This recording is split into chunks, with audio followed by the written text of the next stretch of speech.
ሊጫወቱ ከሞከሩበት ያጫወት መንገድ አንጻር መሻሻሎች አሉ እንዳልኩት የስታይል ግን ደግሞ በካሪክ ለተጫዋቾቹ የተሰጣቸውን ነገር ተጫዋቾቹ ኤክስኪዩት ያደረጉበት መንገድ የፈጸሙበት አፈጻጸም በጣም ያስደንቃል። በነገራችን ላይ መከላከሉ በጣም ተሻሽሏል። ዩናይትድ እንግዲህ በካሪክ ስር ከ10 ጨዋታ የጠበቁት የክሊንሺት መጠን ወይ ደግሞ ጎላቸውን ሳያስደፍሩ የወጡበት የመከላከል ጥንካሬ ከአሞሪም 20 ጨዋታዎች ጋር ተመሳሳይ ነው። ይሄኛው በ20 ጨዋታ ማሳካት የቻለውን ይሄኛው በ10 አሳክቶታል እና የመከላከል ጥንካሬው በጣም ግሩም የሚባል ነው። በአሞሪም ስር በየጨዋታው በአማካይ 2.2 ትልቅ እድሎች ኮንሲድ ያደረጉ ነበር ወይ ደግሞ እንደዚህ ያሉ ሙከራዎች ለተጋጣሚ ይፈቅዱ ነበር። አሁን በካሪክ ስር 1.3 ብቻ ነው። ስለዚህ ዩናይትድ ብዙም የማይሞከርበት ቡድን ሆኗል። ያ ብቻ ሳይሆን እዛኛውም ሳጥን ላይ ዩናይትድ በጣም በተሻለ መንገድ ኢላማውን ይመታል። አኪዩሬሲው ጨምሯል። ከ45.4% ወደ 54.3% ወደ ጎል የሚመቷቸው ኳሶች ኢላማቸውን ይጠብቃሉ እና ደግሞ እነዚህ ኢላማቸውን የጠበቁ ሙከራዎች በአብላጫው ወደ ጎልነት ይቀየራሉ። እንግዲህ በአሞሪም ስር 10.3% ነበሩ እነዚህ ኳሶች ወደ ጎልነት የሚቀየሩት ከፈጠሯቸው ትልልቅ እድሎች አሁን ወደ 14% ገደማ የተጠጋ ወደ ጎል የመቀየር ንጻሬ ያላቸውና ሙከራዎቻቸው አኪዩሬት ናቸው። እንዳልኩት ከ45.4 ወደ 54.3 ተሸጋግረዋል። የመቀየር ንጻሬያቸውም ልክ እንደዚሁ። በእርግጥ ይሄንን በተመለከተ ሁሌ የሚነሳው ሪሊ እንደዚህ ያለውን ነገር ማቆየት ይቻላል ወይ? ብዙ ጊዜ ኤክስጂያቸውን ኦቨር ፐርፎርም ሲያደርጉ ተጫዋቾች፣ ክለቦች የሚጠየቀው ነገር ይሄ ሪያሊስቲክ ነው ወይ መቆየት ይችላሉ የሚል ነው። በጥቅሉ ግን ቡድኑ በስታይል ተለውጧል። ክሊንሺት በመጠበቅ ወይ በመከላከል በምናምን መዋቅራዊ አደረጃጀቱ በጣም የተዋጣለት ነው። ሲያጠቃም ልክ እንደዚሁ በጣም የተሳካለት ነው እና እነዚህን ለውጦች አንስቶ አሰልጣኙን አለማድነቅ አይቻልም። ከዚህ መነሻ በጣም ብዙ ነገሮች ልናነሳ እንችላለን። ከፔናልቲ ዋጭ ያለ ነን ፔናልቲ ኤክስጂያቸውንም ካየን በጣም ሰፊ ልዩነት እናያለን። በነገራችን ላይ በካሪክ ስር እነዚህ ሁሉ ነገሮች መሻሻል አሳይተዋል። ከአጥቂዎቹ በሚፈልገው ልክ ጎሎች እያስቆጠረ ነው፣ ጎሎች እያገኘ ነው። ውጤቱ በሚፈለገው መንገድ መጥቷል እና አሁን የሚቀረው እንግዲህ የውድድር ዘመኑን እንደዚህ ባለ ከፍታ መጨረስ ነው። እኔ ግን አሁን ካነሳኋቸው ከተዘረዘሩት ነገሮች ሁሉ በጣም በትልቁ ዩናይትድ ቤት ውስጥ ካሪክ ቀይሮታል ብዬ የማስበው አንደኛ ተጫዋቾችን ወደ ተፈጥሯዊ ቦታቸው መመለሱ ነው። ቤዚክ የሆነውን ነገር እንዲያደርጉ ማገዙ ነው። ግን ትኩረት የማይሰጣቸው የሚመስሉ ግን ደግሞ በጣም ስር ነቀል የሆኑ ለውጦች ማድረጉ ነው። ቅድም ከጠቀስኳቸው ውጭ የሆኑ ለምሳሌ ይሄኛው ዘመን ተጫዋቾቹ ትውልዱ በጣም በትንሹ የሚሰላች ነው እና በዚህ ምክንያት ረዣዥም ቲም ሚቲንጎች ሲኖሩ፣ በጣም ፎርማል ስብሰባዎች ሲኖሩ ተጫዋቾች ይሰላቻሉ እና ካሪክ ተጫዋቾቹ እንዳይሰላቸው በማሰብ ቲም ሚቲንጎቹ ስብሰባዎቹን 15 ደቂቃና ከዛ በታች አድርጓል። ልምምዶቹ በጣም አጭር ናቸው። በሚደንቅ ሁኔታ ደግሞ እሁድን የእረፍት ቀን አድርጎ ለተጫዋቾቹ ሰጥቷል። በተለይ አርብ ወይ ቅዳሜ የሚጫወቱ ከሆነ ይህ በጣም ያስደንቃል። ከዚህ ቀደም ተጋጣሚዎቹ ያልነበራቸው ነው ወይ ሌሎች አሰልጣኞች ያልነበራቸው ነው።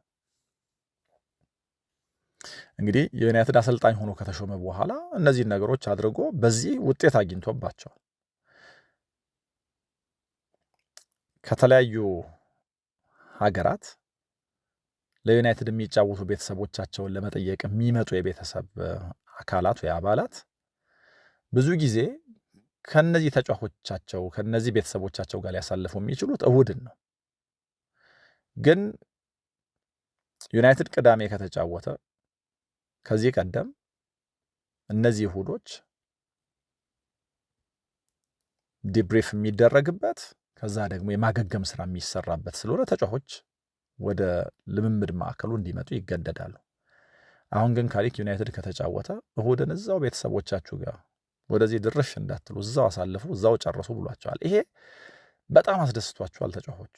ይህ አሁን ትንሽ ዲቴይል ይመስላል፣ ግን በጣም በሚገርም ሁኔታ ለአሰልጣኙ ያላቸውን አክብሮት ጨምሮባቸዋል። ስለዚህ ከቤተሰቦቻቸው ጋር እሁድ ያሳልፋሉ፣ ሰኞ ለልምምድ ይመጣሉ ማለት ነው። ከዚህ ቀደም የነበሩት አሰልጣኞች በተለይ ሆላንዳውያኑ ለእንደዚህ አይነት ነገር በር አልነበራቸውም፣ በር አይከፍቱም ነበር። ይህንን ተከትሎ ከዩናይትድ ተጫዋቾች የተሰጡ የተለያዩ አስተያየቶች አሉ። እንግዲህ ስማቸው ሳይጠቀስ በቃ ለህይወቴ፣ ለኑሮዬ፣ ለቤተሰቤ ግድ ይለዋል አሰልጣኝ በሚል ካሪክን የዩናይትድ ተጫዋቾች አደነቁ ተብሎ ሰምተናል። እና ይህንን ማኔጅ ያደረገበት መንገድ ያስደንቃል። የክለቡ ባለቤት ወይ ደግሞ ከባለቤቶቹ አንደኛው ሰር ጂም ራትክሊፍ የሰጡትን አወዛጋቢ አስተያየትን በተመለከተ ጋዜጣዊ መግለጫዎች ላይ ካሪክ ሲጠየቅ ነገሩን ሃንድል ያደረገበት መንገድ በጣም የሚያስደንቅ ነው። ሌላ ግን አንድ ያደረገውና በጣም ጥሩ ነው ብዬ የማስበው ነገር በጣም ትንሽ ዲቴይል ይመስላል፣ ግን ደግሞ በጨዋታ ቀናት ዩናይትድ ከዚህ ቀደም ከካሪንግተን ወደ ኦልትራፎርድ ሲጓዝ ከብዙ ደጋፊዎቹ ጋር ይተላለፍ ነበር። ስለዚህ ምንድን ያደረገው የቡድኑ አውቶቡስ ከልምምድ ሜዳ ወደ ኦልትራፎርድ የሚጓዝበትን ደቂቃ 15 ደቂቃ አጓተተው ወይ ደግሞ በ15 ደቂቃ አዘገየው። ስለዚህ በ15 ደቂቃ ሲዘገይ ደጋፊ ይመጣል። ተጫዋቾቹ ደጋፊው አይቷቸው ደጋፊው አበረታቷቸው ሆነ የሚሄዱት ማለት ነው። አሁን ትንሽ ዲቴይል ይመስላል፣ ግን በጣም ትልቅ ለውጥ ነው። በ15 ደቂቃ የቡድኑን አውቶቡስ የማዘግየቱ ጉዳይ ከሽንፈት ወይ ደግሞ ካቻ ውጤት በኋላ ያለውም ሁኔታ በጣም የተለየ ነው። አሞሪም በፍጹም ተጫዋቾቹን ሊያዩት የማይፈልጉት አይነት ፊት ወይ ደግሞ ገጽታ ነበረው። አሁን ግን ቤተሰባዊ አይነት ስሜት ነው ያለው። በነገራችን ላይ ይሄ ብቻ ሳይሆን ካሪክ በእርግጥ አካዳሚ ውስጥ የሚጫወት ልጅ ስላለውም ጭምር ነው፣ ግን ደግሞ የታዳጊውን ቡድን ጨዋታ አብዝቶ ይከታተል ያይ ነበር። አሞሪም ግን በ14 ወራት ቆይታው አንድ ጊዜ ብቻ ነው የወጣት ቡድኑን ጨዋታ ያየው። ይሄ ደግሞ ከቡድኑ ጋር ያለውን ሰፊ ልዩነት ያሳያል። ሌላኛውና መሰረታዊ ነገር ግን ቅድም እንዳልኩት የልምምድ ፕሮግራሞቹ በጣም አጭር ናቸው፣ ልክ እንደ ስብሰባ ሁሉ። አሞሪም የኮችንግ ስታፉ በራሱ በጣም ወጣት ነበር እና አንደኛው የሚታማ የነበረው የአሞሪም የአሰልጣኞች ቡድን የአሰልጣኞች ቡድን ስብስብ አሰልጣኙ እንዲናገሩ እድል እስኪሰጣቸው፣ እከሌ ተናገር፣ እከሌ ይሄን አድርግ እስኪላቸው ድረስ ጸጥ ነው የሚሉት፣ ምንም ተሳትፎ ያደርጉ እና ደግሞ አሰልጣኙ ያለው የመጨረሻ ቃል ነው። በፍጹም ከአሰልጣኙ ጋር ላይስማሙ አይችሉም፣ ወይ ደግሞ ባይስማሙበት እንኳ አልተስማማውም አይሉ። በተቃራኒው ግን ካሪክ በጣም ልምድ ጠገቡን ስቲቭ ሆላንድ ይዟል። የሳውዝጌት አሰልጣኝ ሆኖ ረዥም ጊዜ የቆየ ነው በእንግሊዝ ብሔራዊ ቡድን። ጆናታን ውድጌት አለ፣ ጆኒ ኢቫንስ አለ፣ ትራቪስ ቢኒዮን አለ እና የግብ ጠባቂ አሰልጣኝ ክሬግ ማውሰን አለ። እነዚህ ሰዎች ሁሉ የፈለጉትንና ያሻቸውን እንዲናገሩ ፈቅዶላቸዋል እና ይህንንም በተመለከተ ሲናገር ሁል ጊዜ እኔ ብቻ ትክክል ልሆን አልችልም ይላል። ለዛ ነው 6 ሆነን የምናሰለጥነው። ሁላችንም በተለያየ ጉዳይ የተለያየ አስተያየት አለን። ለቡድኑ የሚጠቅመው ሁላችንም ማዋተን የተሻለውን ሐሳብ ስናጸድቅ ብቻ ነው ይላል እና ይሄንን በማድረግ ውስጥ ልምምዶቻቸውን በጣም አሳጠሩ። በጣም አጭር ናቸው ልምምዶቻቸው እና ዩናይትድ ልምምድ ሲደረግ የሚያዩ ሰዎች በሙሉ የልምምዱን ኢንቴንሲቲ በጣም ይገረሙበታል እና ልክ እንደምትጫወተው ልምምድ ስትሰራ በጣም ውጤታማ ትሆናለህ ይላሉ። ለዚህ ነው አርሰናልን ገጥመው ከማሸነፋቸው በፊት ልምምዱን ካሪክ በጣም በቶሎ ነበር ያቋረጠው። ይሄንን ኢነርጂ ለጨዋታው ነው የምንፈልገው በማለት ማለት ነው። ያ ብቻ ሳይሆን ከካሪክ ጋር መስራት በጣም አስደሳች ስለሆነ ዩናይትድ ተጫዋቾች አንድ እያደረጉት ያለው ነገር ምንድን ነው? ከሚቲንጎቻቸው ከቲም ሚቲንጎቻቸው በፊት ትሪትመንት ሩም ውስጥ ያሉ እየታከሙ ያሉ ወይ ደግሞ መጠነኛ የሕክምና እርዳታ እየተደረገላቸው የሚገኙ እንኳን ተጫዋቾች በጣም በቶሎ ነው ቲም ሚቲንጉን የሚቀላቀሉት። ምክንያቱም ቲም ሚቲንጉ በጣም አጭርና የሚስብ ስለሆነ በአሞሪም ስር ቅድም ያልኳችሁ የእሁድ የረፍት ቀን የሚባል ነገር አይታሰብም እና ደግሞ ስብሰባዎች በጣም ረዥም ናቸው እና በዚህ ምክንያት ተጫዋቾች መሰብሰብ አይፈልጉም ነበር። ያ ብቻ ሳይሆን ኢንዲቪጁዋሊ ከተጫዋቾችም ጋር አይሰራም ነበር የአሞሪም የአሰልጣኞች ቡድን አባላት ስብስብ። ይሄኛው ግን ጆናታን ዊድጌት የቀድሞ የሪያል ማድሪድ እና የሊድስ ተከላካይ ነው። በጣም ልምድ ያለው ነው። ከተከላካዮቹ ጋር ይሰራል። ጆን ኢቫንስም ከዚህ የተከላካይ መስመር ጋር አብሮ ይሰራል። አብሯቸው ተጫውቷል። ያ ብቻ ሳይሆን ውድጌት ስፓኒሽ ስለሚናገር ስፓኒሽ ተናጋሪ የሆኑት የቡድኑ አካላት በጣም በተለየ ስሜት ነው ውድጌትን የሚቀርቡት። አማካዮቹን ደግሞ የሚያሰለጥነው ራሱ ካሪክ ነው።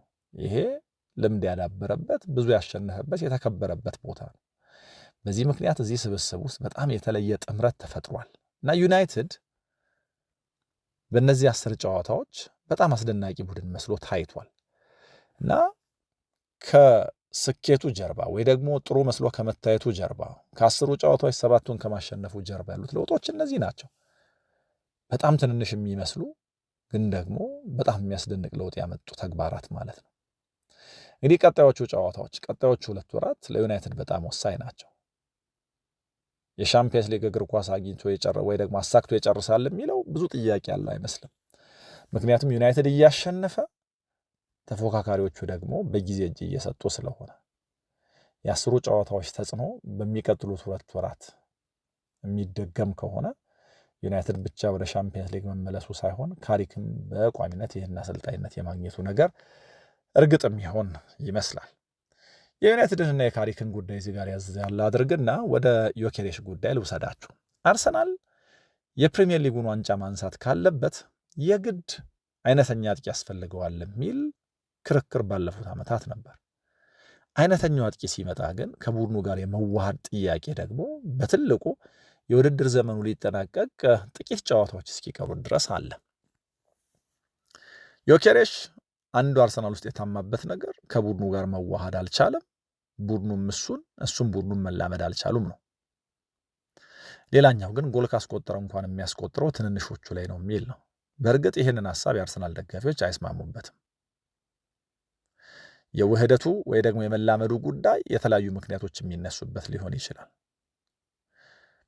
አንድም የዘገየ ዝውውር ከመሆኑ መነሻ፣ ሁለተኛ ተጫዋቹ ቀስ እያለ እንዳይላመድ የካይ ሃቨርትዝ ወይ ደግሞ የቡድኑ ሌሎች አጥቂዎች መጎዳት፣ ከዛ ደግሞ ከሱ ጋር ኬሚስትሪ ሊፈጥሩ ይችሉ የነበሩ ወይ ደግሞ እንደዛ ሊያደርጉ ይገባቸው የነበሩ ተጫዋቾች መጎዳትና ቡድኑ በተለያየ ጊዜ የተለያዩ የማጥቃት ኮምቢኔሽኖች የመጠቀሙ ጉዳይ፣ ተጋጣሚዎች ለአርሰናል የሚሰጡት ክብርና የሚጫወቱበት ሁኔታ፣ አርሰናልም እንደ ቡድን የመረጠው አፕሮች ሊጠቀሱ ይችላሉ።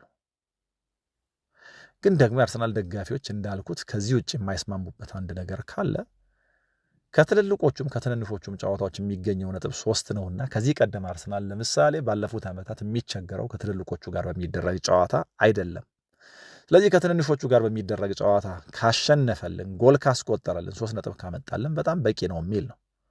ይህንን ከመተግበር አንጻር ለአርሰናል በጣም ብዙ አበርክቷል ብሎ አሁን ላይ መናገር ይቻላል። ለአርሰናል ትልቅ ተስፋ ይዞ ይመጣል የተባለው ነገር ግን ከዮኬሬሽ ጋር ተያይዞ ብሔራዊ ቡድኑን ባለፉት ጥቂት ቀናት የጠቀመበት መንገድ ነው። እንግዲህ ወደ 2026 የዓለም ዋንጫ የሚሄዱበትን ትኬት ለመቁረጥ የዮኬሬሽ ጣልቃ ገብነት የዮኬሬሽ ጎል አስፈልጓቸው ነበር። ጥቅምት ላይ የስዊድን ብሔራዊ ቡድን በዓለም ዋንጫ የማጣሪያ ሂደቱ ምንም ጨዋታ ሳያሸንፍ ሲጓዝ ዮኬሬሽ ያለንን ሁሉ እየሰጠን አይደለም፣ ሙሉ ትኩረታችን ብሔራዊ ቡድኑ ላይ ወይ ደግሞ ጨዋታችን ላይ አይደለም፣ በቃ ትኩረት ማድረግ አልቻልንም ብሎ ነበር። መከላከሉ ይሁን ማጥቃቱ ይሁን ፓሲንጉ ላይ ይሁን ፎከስ ማድረግ አልቻልንም ብሎ ነበር እና ይሄ ደግሞ የአቲቲዩድ ጉዳይ ነው፣ የባህሪ ነገሮችን የምናይበት መንገድ ያመጣው ችግር ነው እና ምንም አይገባንም፣ ትልቅ ሜስ ነው ብሎ ብሔራዊ ቡድኑ ወቅሶ ነበር። እና የምድባቸው ውራ ነበሩ። ምንም ጨዋታ አላሸነፉም ነበር። እንግዲህ አሁን ከ4 ወር በኋላ ነገሮች ተለዋውጠዋል። ለዚህ ለውጥ ደግሞ መነሻው እንግዲህ ዩክሬንን ሲገጥሙ ያስቆጠራቸው 3 ጎሎች፣ የፖላንዱ ጨዋታ ላይ ደግሞ ያስቆጠረው ወሳኝ የማሸነፊያ ጎል ነው እና ለዓለም ዋንጫው ብሔራዊ ቡድኑን አሳልፎ ለዓለም ዋንጫው ብሔራዊ ቡድኑን ያሳለፈ ጎል አስቆጥሮ ለመጨረሻዎቹ ጨዋታዎች ወደ አርሰናል መምጣት በጣም በተለየ መነሳሳት የሚደረግ ነው። እንግዲህ ሌላኛው አጥቂ የሌቫንዶቭስኪ ለፖላንድ ማድረግ ያልቻለውን እሱ አድርጓል እና የግራም ፖተር ቡድን ለዓለም ዋንጫው እንዲያልፍ ያደረገውን ጎል ካስቆጠረ በኋላ የአርሰናል ደጋፊዎች በዚህ ሞራል የመጨረሻዎቹን ጥቂት ወራት አርሰናልን ያገለግላል ብለው ተስፋ ሰንቀውበታል። የስዊድን ብሔራዊ ቡድን እንግዲህ በጣም ጥሩ ተጫዋቾች አሉት። አንቶኒ ኤላንጋ ጥሩ ሲዝን አይደለም በክለብ እያሳለፈ የነበረው። ዲያን ክሉሴቭስኪ በጉዳት ምክንያት ለቶትናም ሲጫወት አላየ ነው። አሌክዛንደር ኢዛክ በነገራችን ላይ አርኔ ስሎት ልምምድ ጀምሯል፣ በግሉ ልምምድ ሲሰራ ነበር ብለውታል። ግን ደግሞ አሁን ያው ታህሳስ ላይ ከቶትናም ጋር ሲጫወቱ ነው የተጎዳው። አሁን ግን ከነገ ጀምሮ የቡድን ልምምድ መስራት ይጀምራል ብለዋል። 16 ጨዋታዎች አድርጎ 3 ጎልና 1 አሲስት ነበረው ለሊቨርፑል። 781 ደቂቃዎች ነበር የተጫወተው። ከዛ በኋላ ተጎዳ። በዛ ምክንያት ሁጎ ኤኪቲኬ በጣም ብዙ ጨዋታዎች እንዲያደርግ እና ጨዋታዎች መጨረሻ ላይ እንዲዳከም ምክንያት ሆኗል። አሁን ኢዛክ ተመልሷል። ኢዛክ ከተመለሰ ክሉሴቭስኪ ካለ ከዮኬሬሽ ጋር በጣም አስፈሪ የአጥቂ መስመር መገንባት ይችላል ይሄ የስዊድን ብሔራዊ ቡድን። ግን ደግሞ በጣም ስትራግል ሲያደርግ ነበር። እንዳለው ማሸነፍ በፍጹም የማይገባው ነበር። በነገራችን ላይ በኔሽንስ ሊግ በኩል አድርጎ ነው የመጣው። የስዊድንን ብሔራዊ ቡድን የምናስታውሰው በዓለም ዋንጫው በ1994 እዛው አሜሪካ ያዘጋጀችው ያሰናዳችው የዓለም ዋንጫ ላይ 3ኛ ሆኖ ሲጨርስ ነው። በጣም ግሩም ቡድን ነበር የዛኔ። ከዛ ግን በጣም በተለያዩ ምክንያቶች የዓለም ዋንጫ የተራበ የተጠማ ቡድን ሆኗል። አሁን ግን በድጋሚ ወደ ዓለም ዋንጫ ተመልሰዋል። ቱኒዚያ፣ ሆላንድ እና ጃፓን ያሉበት ምድብ ላይ ይጫወታሉ። በማጣሪያው ሂደት ዮኬሬሽ ጎል አላስቆጠረም ነበር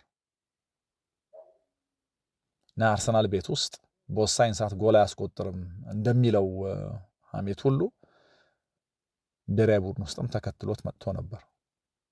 በእርግጥ ከፖላንድ ጋር በተደረገው ጨዋታ በጣም የተለየ ብቃት አላሳየም። የነካቸውም ኳሶች መጠን 23 ብቻ ነው።